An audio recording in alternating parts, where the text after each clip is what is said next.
आपको गुजरना पड़ा होगा। कठिनाइयों के बीच भी हम ठीक से अभी इवैक्यूएशन कर पा रहे हैं। हम लोग तो उम्मीद भी छोड़ दिए थे कि वापस इंडिया जा पाएंगे, क्योंकि 2 मार्च की हम लोग की फ्लाइट थी जो कि कैंसिल हो गई थी। जब इंडियन एम्बेसी और गवर्नमेंट वर्क किए तो हम लोग को एक नया उम्मीद मिला कि वापस इंडिया जा पाएंगे। All thanks to Indian government.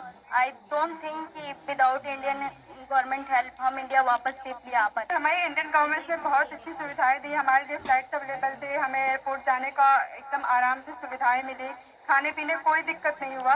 हम बहुत अच्छे से, हमारे बाकी सारे स्टूडेंट जो फंसे हुए थे वो कल भी लैंड कर गए हैं, कुछ आज लैंड कर गए हैं। थैंक यू मोदी सर, हम लोगों ने बहुत आराम से हम वहाँ से निकल गए हैं। बॉर्डर क्रॉस करने के बाद इंडियन एम्बेसी ने हमें बहुत ही सुरक्षित तरीके से हमारे कंट्री में पहुंचाया। तो मैं हमारे प्रधानमंत्री नरेंद्र मोदी जी यानी कि आपका बहुत ही धन्यवाद कहना चाहूंगी कि आपने मुझे मेरे घर तक सुरक्षित पहुंचाया। और मुझे विश्वास है कि और भी जो बच्चे फंसे हैं आप उन्हें भी जल्द से जल्द उनके घर पहुंचा देंगे। सर 24 तारीख को जब अटैक हुआ तो हमें लगा था कि हम यहाँ से अपने देश वापस नहीं जा पाएंगे। और सर 2 रात हम ऐसे गुजारे जैसे लगा है कि हम मौत को कितने करीब से देख चुके हैं। बट सर मुझे गर्व है कि मैं भारत देश का वासी हूँ और गर्व है मुझे यहाँ के सरकार पे, सर आप पे। और सर सबसे ज्यादा गर्व मुझे महसूस होता है अपने तिरंगे पर। जब हम इवैक्यूएशन से आ रहे तो हमें ऐसी नोटिस मिली थी कि आप अपने बस के आगे और खिड़कियों पे तिरंगे को लगा दीजिए ताकि जब रशियन आर्मी देखेगी तो आपके केवल तिरंगे से वो आपको टच भी नहीं करेगी। और सर ये मेरे लिए बहुत बड़ी बात है कि मैं ऐसे महान देश में पैदा हुआ। उस ड्यूरेशन में हमारे पास कोई होप नहीं था और single hope only is this कि हमारा government and first of all sir specially you sir भगवान के बाद अगर घर में नाम लिया जा रहा था तो सर वो आप थे। मोदी जी हमें बचा लेंगे, अब जो भी कर सकते हैं मोदी जी कर सकते हैं। अब इससे बड़ा हम कुछ कह नहीं सकते सर। पेरेंट्स सब होप खो देते हैं सर, क्योंकि हमें बचाने के लिए हमारे पेरेंट्स कुछ भी कर सकते हैं, पर उस सिचुएशन में sir parents can't do anything and that time they are all wishing from God and they are always I have no word sir. घर में 100 बार नाम सिर्फ आपका लिया था कि मोदी जी कुछ कर लेंगे, वो ही कुछ कर सकते हैं, अब कोई कुछ नहीं कर सकता। First of all I would like to say that पहली बार हमने इंडियन झंडे की ताकत देखी। हम जब बस पे जाते थे तो करीब 25 चेक पोस्ट हमें मिली जहाँ पे हमारी चेकिंग हुई, आर्मी अंदर आई, बट उन्होंने छोड़ दिया हमें, मतलब हमारे फ्लैग को देख के छोड़ दिया। इवन जो अदर कंट्रीज के बच्चे थे, नाइजीरियन, मोरक्कन, वो सब हमारे झंडे को यूज करके वो लोग वहां से बॉर्डर क्रॉस कर रहे थे। तो sir thank you so much for evacuating us, thank you so much sir. मेरी दादी ने मुझे ये बोला था कि क्योंकि मेरे फादर आर्मी में है तो उन्होंने बोला था कि तुम्हारे पिताजी ने तो ये वॉर नहीं देखा जो तुम फेस करके आ रही हो, लेकिन उन्होंने ये कहा कि मुझे मोदी सरकार जी पे पूरा भरोसा है कि अगर कोई नहीं तो वो तो आपको जरूर ही निकाल देंगे। जब अटैक हुआ था 24 को तो 25 को हम सारे राशन की लाइन में लगे। हमें लगा कि 1 हफ्ते लग जाएंगे हमें इवैक्यूएशन के लिए, लेकिन हमें 26 को ही मैसेज आ गया कि आज आपका इवैक्यूएशन है। हम बॉर्डर पहुंचे, फिर वहां से हम रोमानियन बॉर्डर को क्रॉस किया और फिर वहां से इंडियन एम्बेसी ने हमारा बहुत साथ दिया। हमें तुरंत इवैक्यूएट किया गया, फ्री फ्लाइट, फ्री एवरीथिंग। मेरे पास तो इंडियन करेंसी भी नहीं थी लाने के लिए कुछ। तो हम लोग सो ही नहीं पा रहे थे कि अटैक हो गया, अब हम लोग के साथ भी कुछ भी हो सकता है। और जब हम लोग स्टडी के लिए गए थे उसके जस्ट 1 हफ्ते बाद मेरे पिताजी का देहांत हो गया।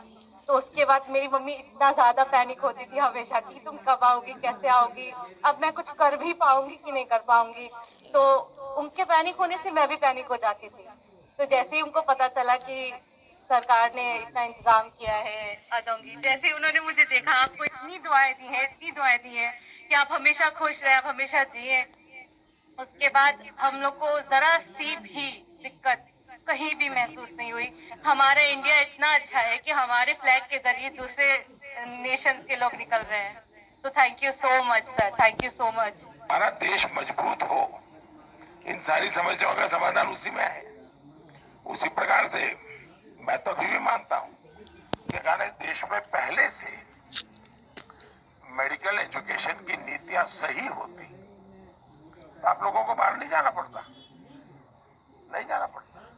कौन माँ बाप चाहते कि इस छोटी उम्र में अकेले भेज दे? कोई माँ बाप नहीं चाहता। लेकिन हम लगे हैं, देखिए पहले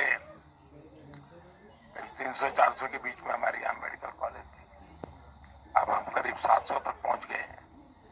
हर जिले में मेडिकल कॉलेज कर रहे हैं। पहले हमारे देश में कोई 80-90 हजार के बीच सीटें थी, अब 5 साल में हम उसको 1.5 लाख तक पहुंचा दिया है। यूपी में भी नए 2100 विद्यार्थियों के लिए सीटें बनाई है। यहाँ प्राइवेट मेडिकल कॉलेज भी करीब डबल हो रही है और मेरी कोशिश है हर जिले में मेडिकल कॉलेज हो। जिस प्रकार की कोशिश हम कर रहे हैं तो शायद 10 साल के भीतर पिछले 70 साल में जितने डॉक्टर बने उतने नए 10 साल में बन जाएंगे।